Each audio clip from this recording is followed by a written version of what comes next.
किसी ने कहा था नारी को केवल घर की चार दीवारों में होना चाहिए, और किसी ने कहा था वह तो देवी की तरह पूजी जाए लेकिन घर से बाहर न निकले। पर कोई नहीं जानता था कि नारी का सशक्त रूप क्या है जब तक वह अपनी आवाज उठाने की हिम्मत नहीं दिखाती। यह कहानी उस समय की है जब भारत में महिलाओं को भगवान मानकर पूजा जाता था, लेकिन उनके अधिकार सिर्फ किताबों तक ही सीमित थे। और ये कहानी है एक ऐसी नारी की जिसने अपने समय के नियमों को चुनौती दी और अपनी आवाज से इतिहास को हिला दिया। समय था 18वीं सदी का। राजा ने महल में सभी को एकत्रित किया था क्योंकि राजधानी में एक खास घटना हुई थी। महल के सभी दरबारी, सैनिक, मंत्री और राजकुमारी महल में जमा थे। सबके चेहरों पर चिंता के बादल थे क्योंकि एक नया आदेश आया था, नारी को घर से बाहर नहीं निकलने देना। महल में एक युवा और होशियार राजकुमारी थी, नाम था विशालिका। वह न सिर्फ सुंदर थी बल्कि एक अद्भुत बुद्धिमत्ता और साहस की प्रतीक भी थी। लेकिन आज उसकी आंखों में कुछ अलग था, एक आग, एक गुस्सा और एक गहरी निराशा। राजमहल की चुप्पी को तोड़ते हुए विशालिका ने सामने खड़े दरबारियों से कहा, क्या यह कोई मजाक है?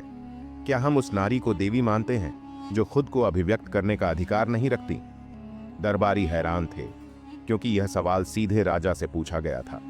लेकिन राजा महेश्वर, जो कड़े नियमों और परंपराओं के समर्थक थे, मुस्कुराते हुए बोले, तुम्हारी जगह तुम्हारे महल तक है राजकुमारी, बाहर जाना तुम्हारा काम नहीं। विशालिका चुप हो गई, लेकिन अंदर कुछ उबाल रहा था। वह जानती थी कि वह सिर्फ एक राजकुमारी नहीं है बल्कि भारत की हर नारी की आवाज है।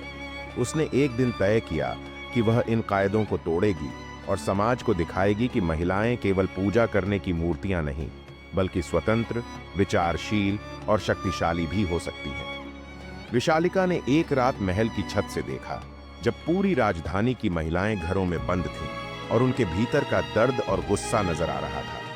वह जानती थी कि यह गुस्सा सर्दी में बर्फ की तरह जमकर न रहेगा बल्कि एक दिन उसकी तरह यह लावा बनकर फूटेगा।